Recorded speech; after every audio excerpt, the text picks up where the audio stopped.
Hi, my name is Karen Wright Balbier, and I'm the Instructional Technology Specialist for the Chapin Feeder Pattern. Today's Ed Tech Talk is called What the Heck is an eBook? But before we get started, I want to take a step back in time, back to when the scroll was popular. We were making that transition to the book by watching this comical movie called The Medieval Help Desk. Broder Ansgar? Ja, der er jeg. Ja, så bra, ok. Ja, hei du. Hei du. Ja.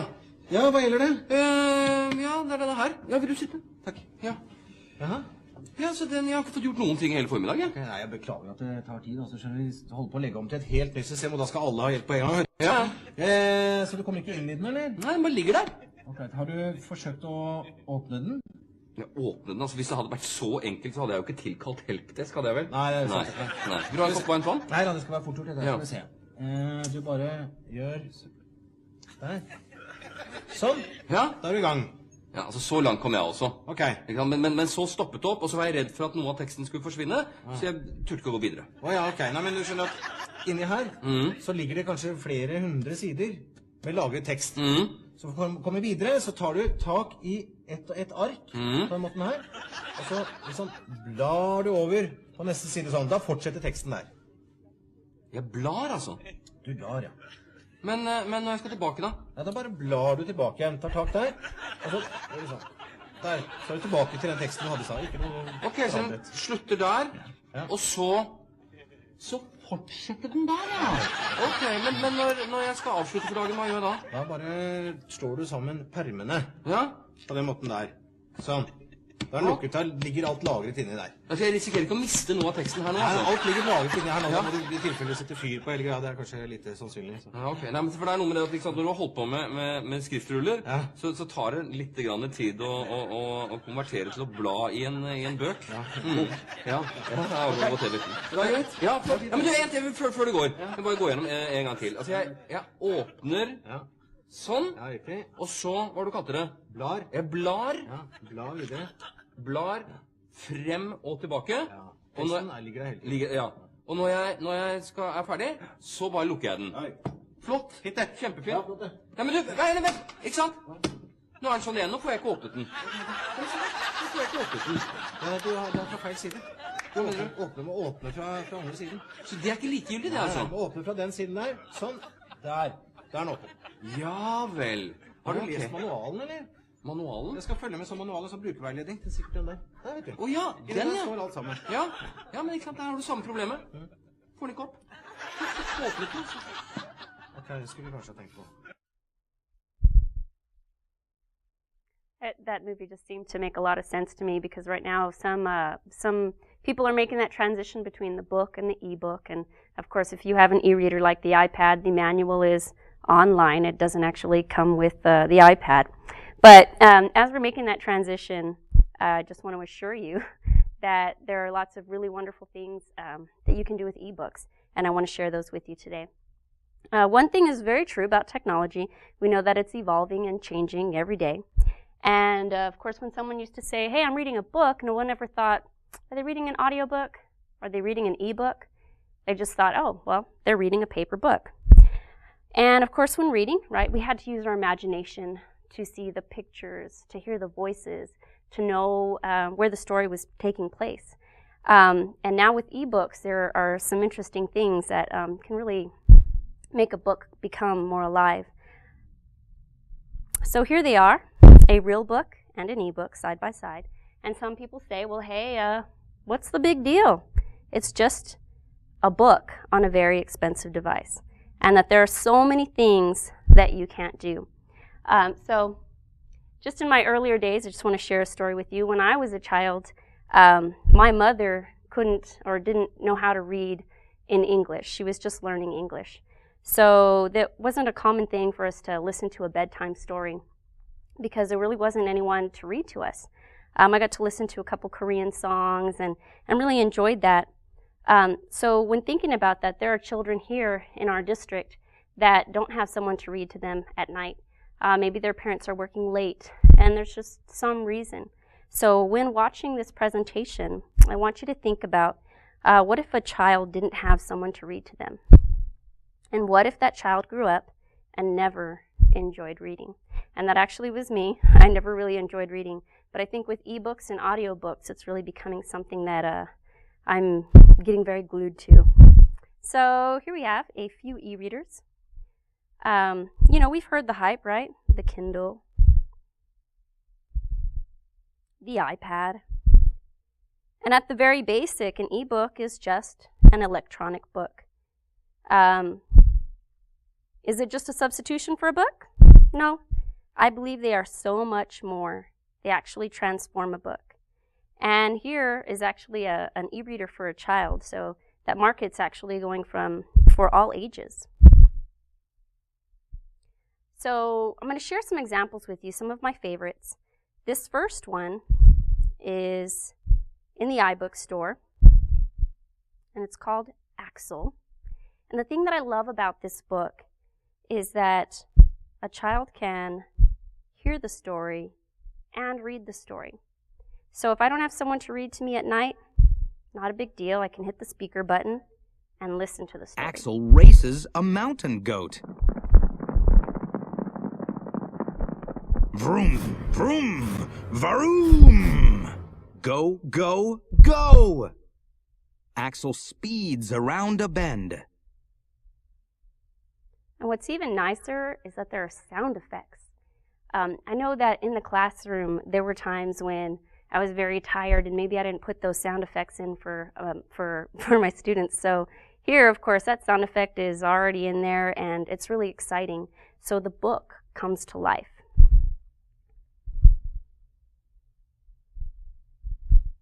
My second example is Abraham Lincoln, Vampire Hunter. And this is a novel. And the reason I chose this is because, I talked with librarians and they said this is the hottest book out right now.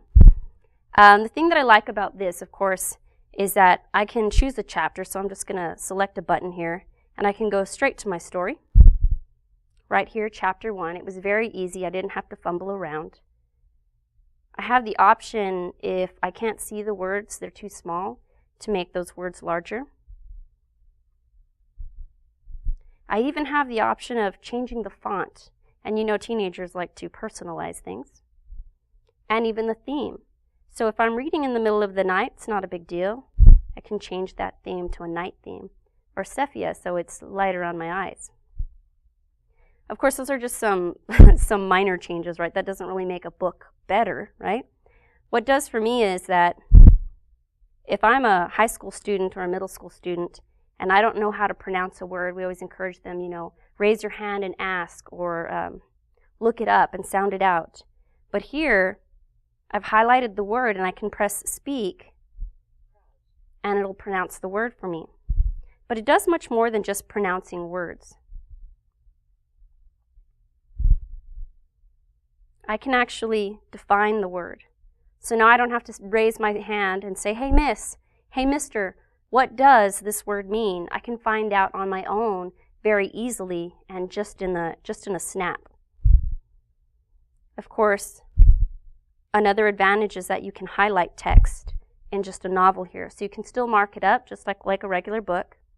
And you can leave yourself a note.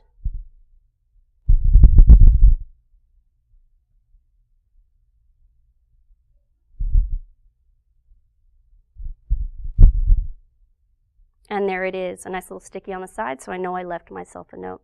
So ebooks are enjoyable for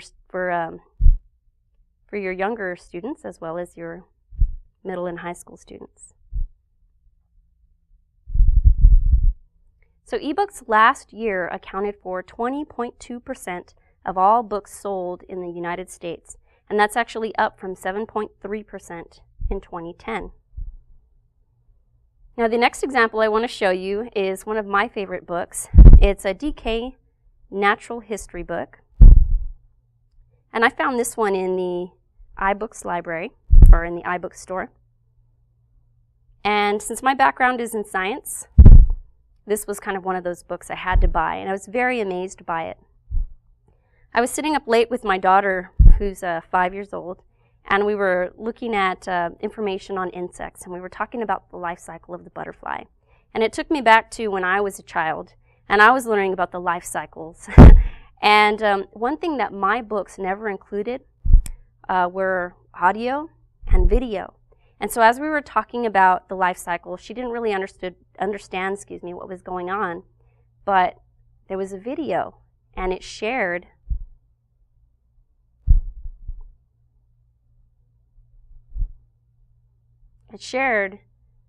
how a butterfly, or how the butterfly transforms.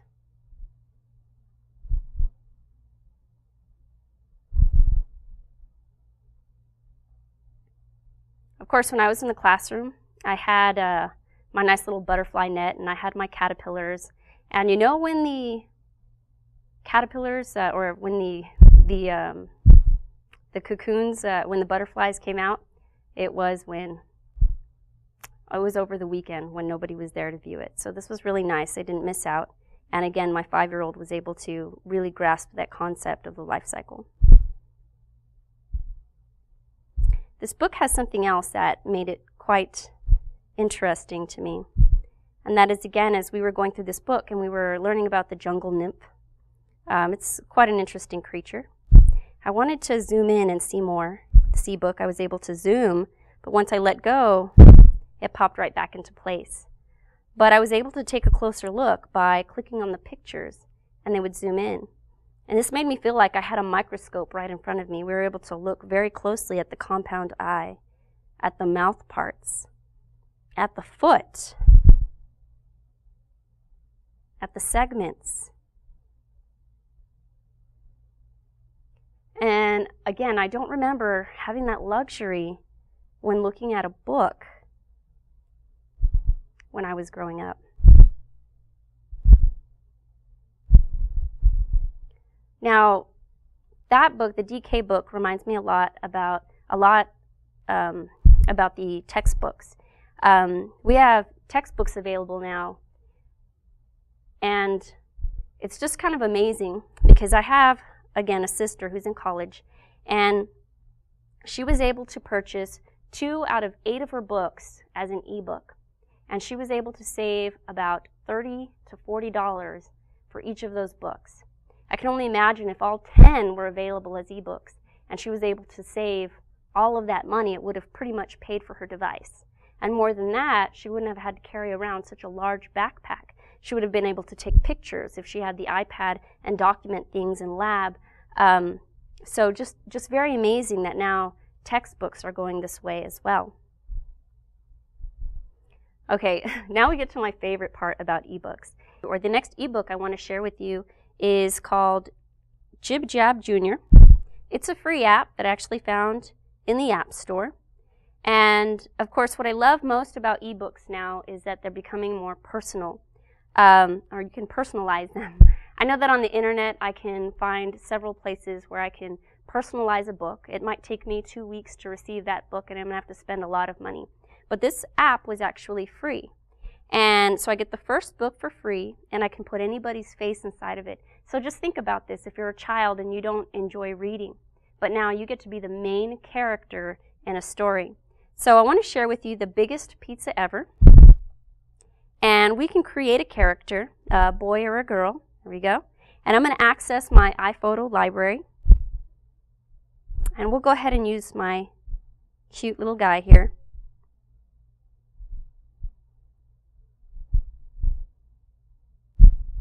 And I can type in the name. And what this does is, again, makes them part of the story. And just like that, I can choose my character. And now, little Ethan is a part of the story. The biggest pizza ever. Starring Ethan. A boy named Ethan, it's no surprise, was fond of making pizza pies. He loved to mix and roll the dough, then spread the toppings out just so.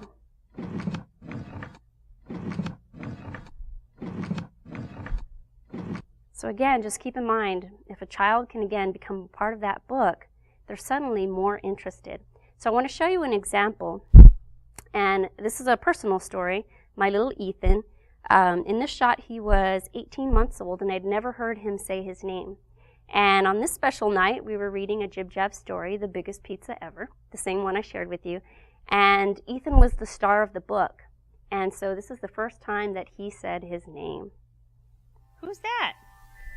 Ethan. Good boy.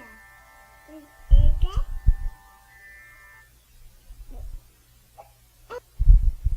And of course at night now, it's a regular part right before we go to bed to read a story.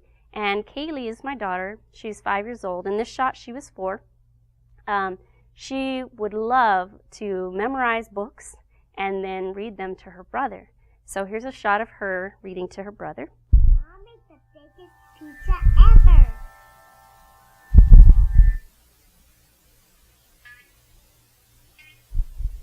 We find out the perfect place. And so as a mother and an educator, I believe these books are incredibly exciting. Of course, those are our children's books there. And in January 2012, children's YA ebooks saw a 475% increase from 3.9 million in January to 22.6 million this year. Now again, when we're talking about personalization, with apps like Toy Story, you can actually become the narrator. So think about this when we're asking students to reread that book. And they're not always excited about rereading. But with a book like this, they could reread and then become the narrator because you can record yourself and become a part of the book. So this is a free app, Toy Story.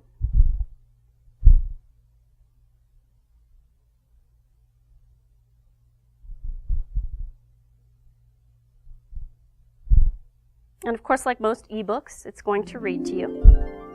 So I'm going to kind of stop it in the middle of a sentence.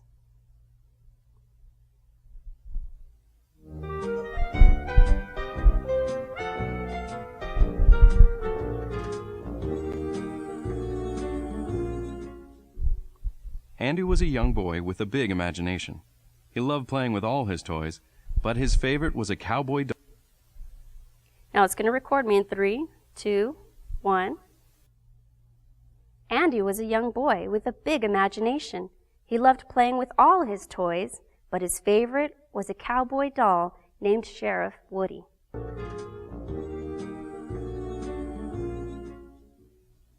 Andy was a young boy with a big imagination.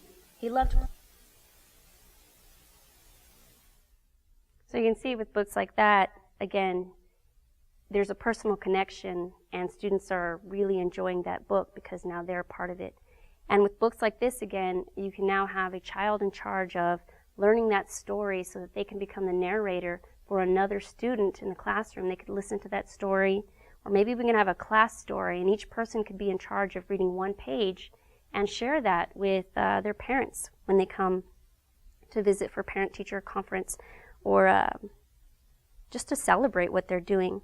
Another thing, of course, we know ebooks, or you'll learn here now, that ebooks are interactive as well. They can read to me, I can hear that audio, I can see some videos.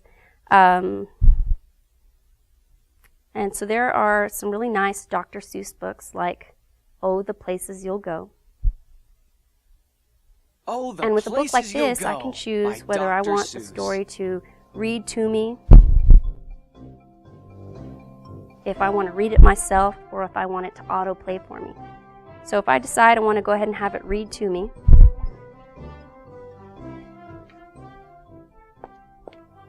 Congratulations! Today is your day. I'm going to skip You're ahead off real to quick. great. You have brains in your head. You have feet in your shoes. You can steer yourself any direction you choose.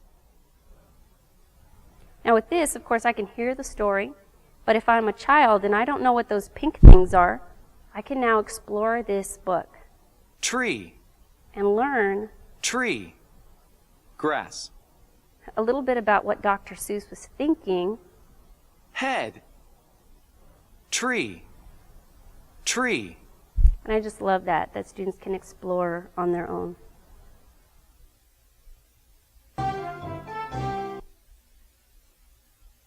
Okay, and of course, it's great that we can interact and we can personalize things, but also there are ebooks that have simulations as well.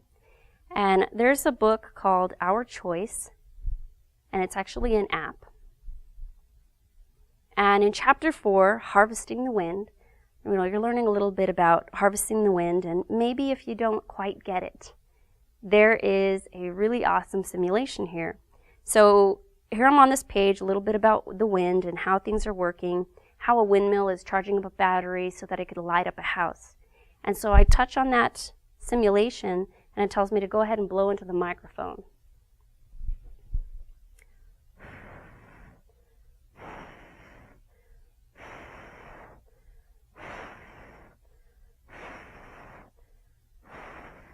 And so as I'm doing this, of course, the windmill is turning, the battery is lighting up, and the house, or the battery's charging, and now the house is lit up. So now I got to be a part of this and really learn how it works just by utilizing that simulation. So I want you to just think about it for a moment. Houghton Mifflin actually filed for bankruptcy earlier this year. They're one of the top 10 K-12 textbooks providers. And did you know that they recently teamed up with Barnes & Noble to put their content on the Nook to put in the hands of students? Are they changing to stay alive? What about Encyclopedia Britannica? Of course, back in the day, when I was a kid, those were the big things, to have a full set of encyclopedias brand new in the library. They took $32 million to produce the 15th edition, and that edition cost $2,200. And then by the time you received it, it was already 10 years out of date. Now students can Google for free. There's information out there just at their fingertips.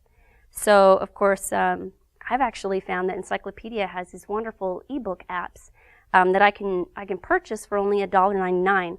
And I've spent time learning with my daughter a little bit more about the snakes and planets. So again, a little bit of that change to stay alive. I've been reading a blog from an author named R. Scott Johns, and I found this quote, and I really enjoyed it, and I want to share it with you. "The world we live in today is changing rapidly, and one can either change with it or be left behind, because change is coming whether you are on board with it or not. So why should you care what the heck an ebook is, or even know? Well, global ebook sales are up 332%. I'm not the only one enjoying ebooks. Many are. So embrace ebooks, explore, and I hope that you can find a way to use them in the classroom to just really excite young readers, because ebooks just are amazing. Thank you.